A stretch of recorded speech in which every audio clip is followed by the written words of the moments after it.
Hey everybody, I'm David, and this is another big chapter of the Touring M3 build. We're in Portland, Oregon at Green Drop Garage. We have a totally stripped F81 BMW 3 Series wagon behind me, and my baby, 2018 M3 Comp manual transmission on the lift to your right. And we're gonna take this thing apart today. The whole objective behind this project is to make a badass manual transmission, 500 plus horsepower wagon. It's gonna be the second one in North America. Turns out it's gonna be like the 15th to 16th in the world.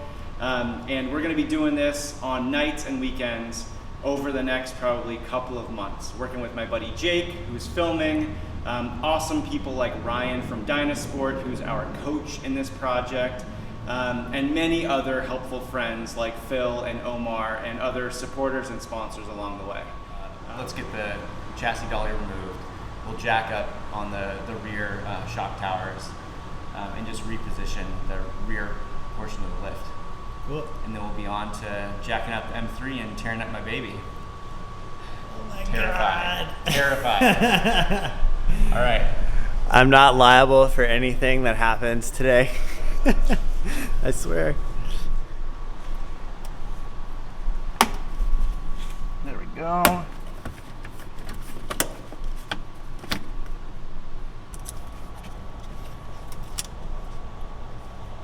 Okay, and then I hear that this can really suck and you can hit yourself in the face. Nope.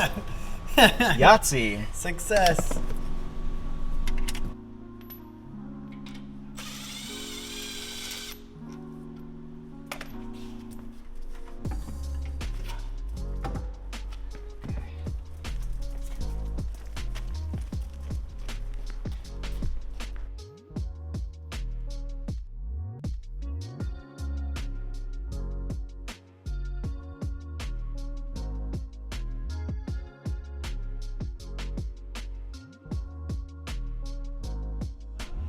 We got the exhaust off.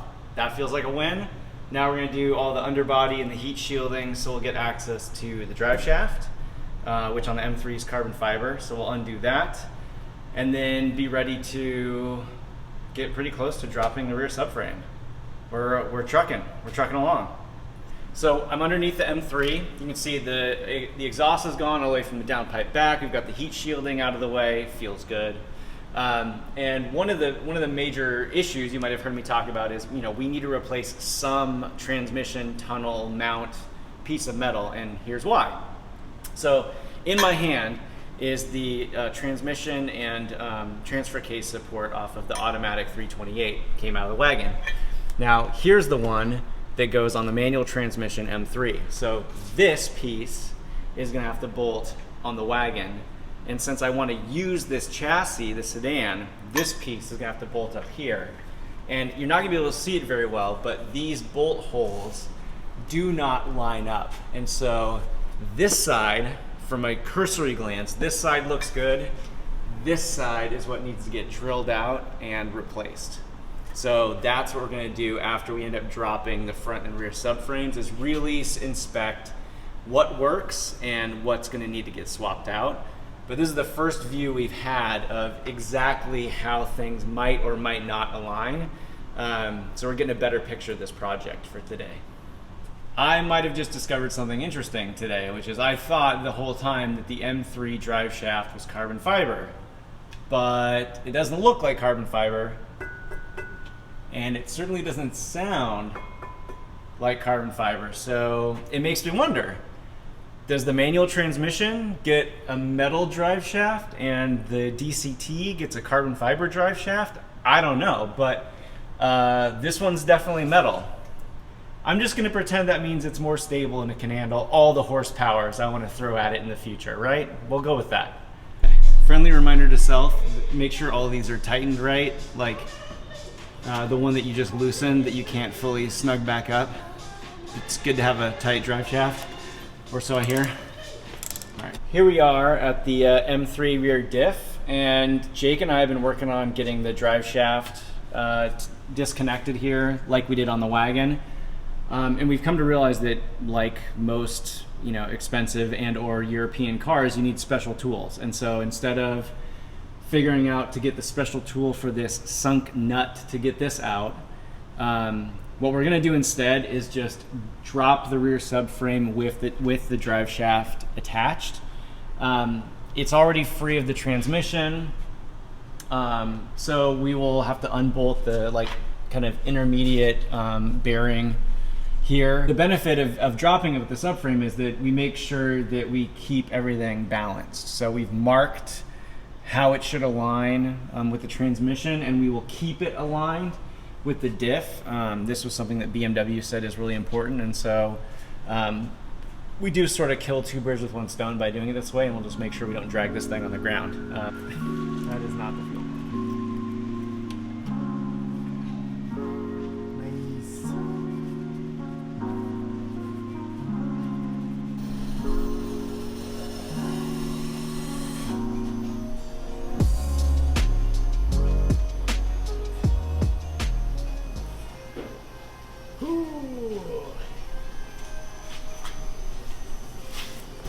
David, do you want to tell us what we're about to do? I'm about to not squish some wires is what we're about to do. Yeah, we are dropping the rear subframe of the M3. So the only things that we have left to undo are the rear subframe bolts and then these suspension tower bolts here. And then this puppy should come off. Yep, sure enough.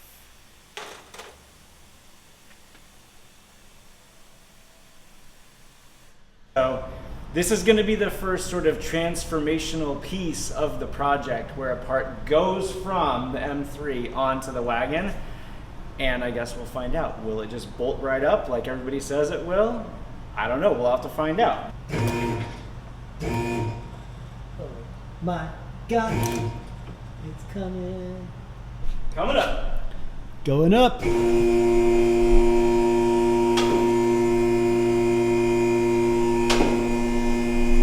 Oh boy. Yes, buddy.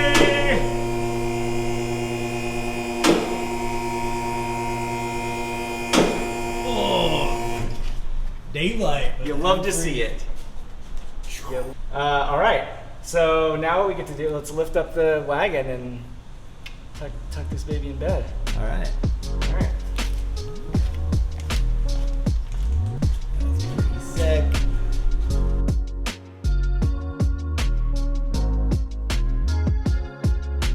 And here's where we stand right now. The rear subframe is out of the M3, and we'll show it to you right over here. So we've got the rear diff, the driveline still connected, we've got the rear suspension, brakes, the whole deal. Quite a few more electronics on this than on the standard 3 Series, which is why we need the wiring harness from the M3 to go into the wagon to plug into all this stuff, so that we have things like the active and dynamic rear differential, the suspension, all that stuff.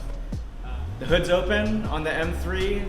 That means there's only one thing we could be doing, which is getting the engine out of this puppy and ready to go into the wagon. So just like we did a couple weekends ago, we're gonna disconnect the battery, we're gonna take the hood off, and then piece by piece get the front end off, the headlights, all the radiators, the intercooler, the oil cooler, everything. Get it stripped out, make sure everything's disconnected, and then drop the whole unit. So last time we weren't as careful as we probably should have been with clips and pins and stuff like that, and so now we know how to do it, which means we'll make fewer mistakes. I'm sure that I'll still break lots of plastic along the way, but hopefully just not as much.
What you doing, David? Oh my God, there's so much crap in here.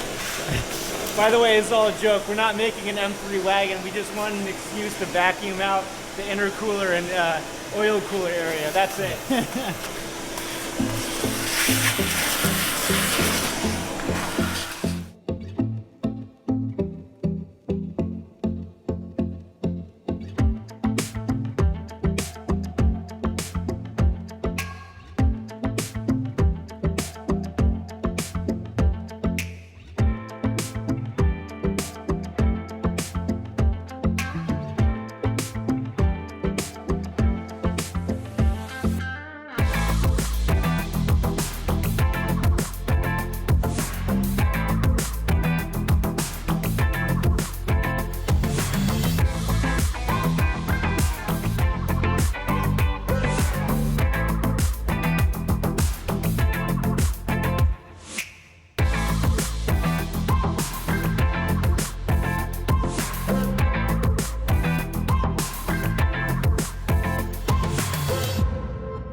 So here's the plan. We're gonna go hard tonight. Oh, it's like 7:30, something like that. We're gonna eat dinner, fuel up, and as you can see, we've drained about 50 gallons of fluid out of the intercooler system. So yeah, we wanna get this engine dropped tonight because what I don't wanna have happen is end up coming into the shop tomorrow and realizing that we have 2 cars that are nowhere near close to rolling. So we're gonna go eat, we're gonna come back, we're gonna continue disassembling, and we still have a steep learning curve because if we had a regular 328, 335, 340 to undo, we could probably do that faster. But since there's a lot more intercoolers and radiators and different piping, we're still kind of learning it on the fly. So, you know, making progress. We're gonna go eat. We'll see you in a bit.